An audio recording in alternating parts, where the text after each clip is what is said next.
which were then sentenced to 10 years in prison.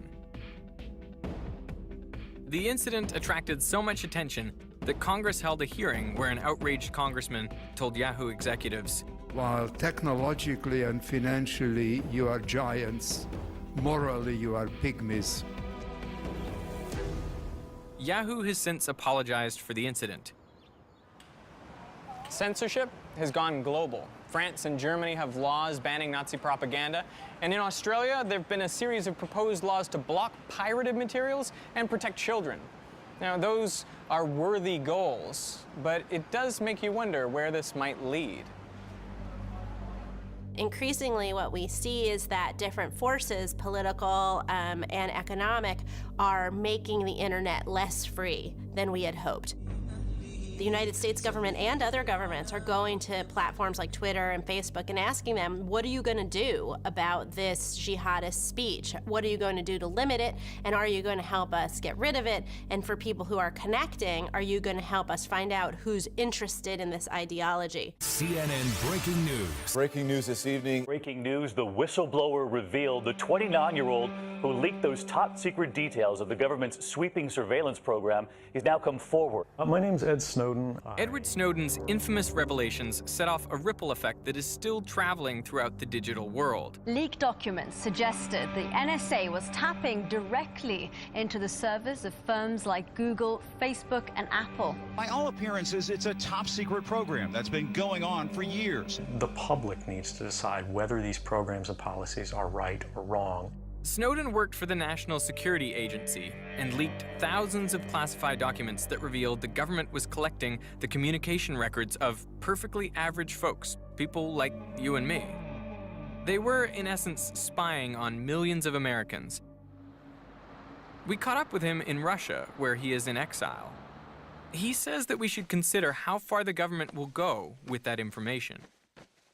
One of the common questions that people have when they think about the surveillance problem, when they think about all of the data that's being collected by corporations and government, is why do people get so angry when the spies are doing it, when the government is doing it?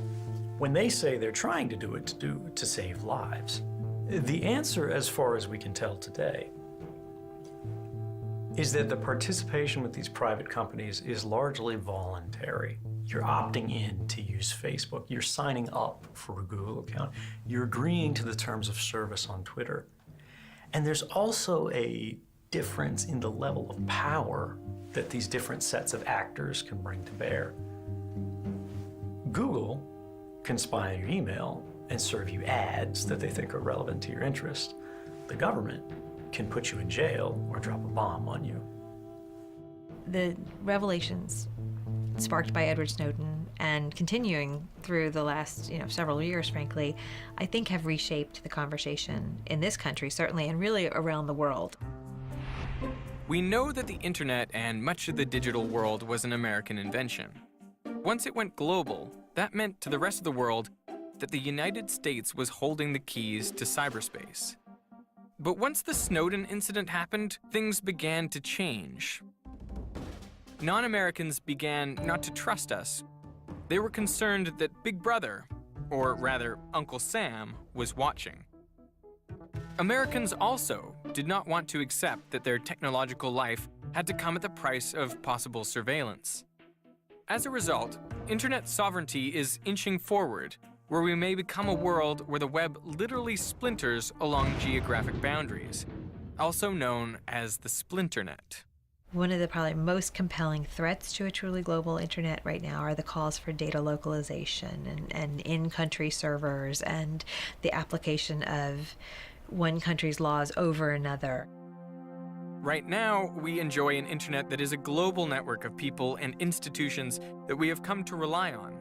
It is open, flexible, and efficient. But if the internet becomes the splinternet, it would become a rigid system with impenetrable borders, and critics argue it would also lead to a system even more vulnerable to government abuse. Another online threat goes beyond invading your virtual space to actually invading your personal space. Police department, third floor! Police department, third floor! Put your hands up!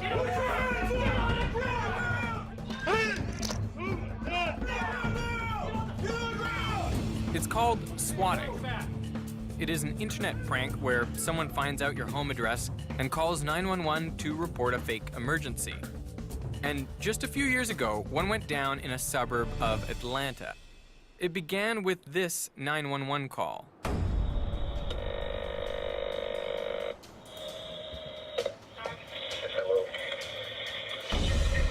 I killed the mom, I killed the dad, and I killed the little boy in the house. I got the little girl right here. I need $30,000. You want $30,000 to keep from killing the girl? Yeah. Okay. I was at work, and I received a phone call from one of our caregivers, and she said, something strange is going on. There's been some sort of 911 call, an emergency, and there's all of these police officers here at the house. It was early January 2014. It was about 4:20 something in the afternoon. My lieutenant came down the hallway and stuck his head in my door and he goes, "Hey, did you just hear that call?" And he said, "Yeah, we got a person shot, at least 2 shot, and a hostage situation."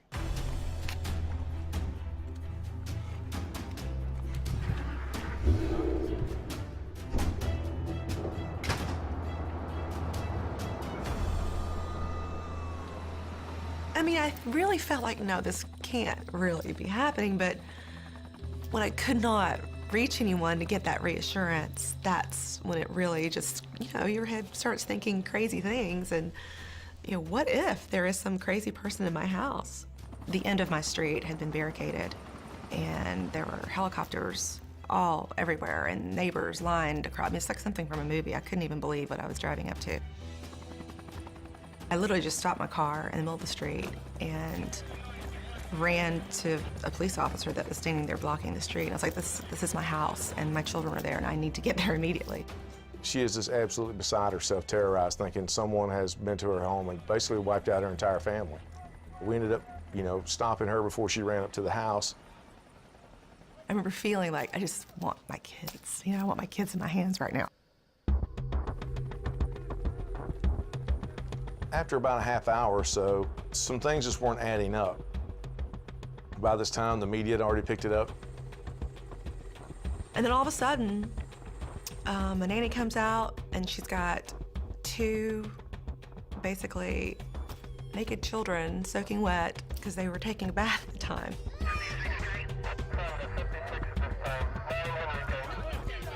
Our patrol guys go in and they clear the whole house. We come back out and it's like, "Hey man, nothing's going on in here. This is a hoax."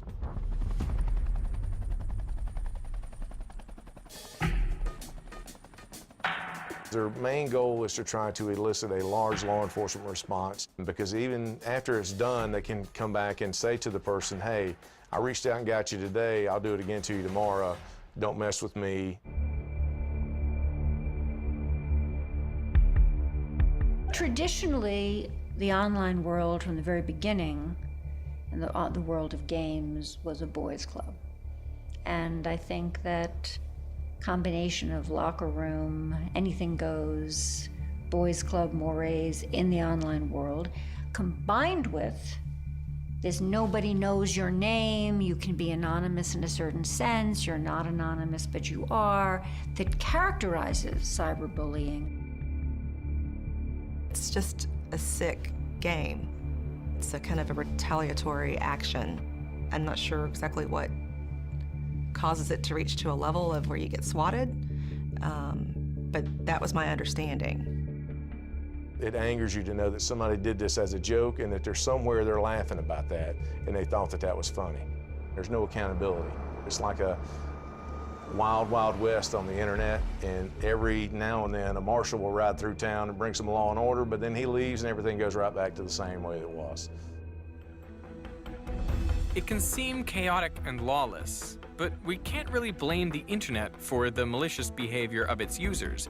That's the thing, we brought with us all of our social values onto the internet. It's not that the internet changed our social values, it reflects them.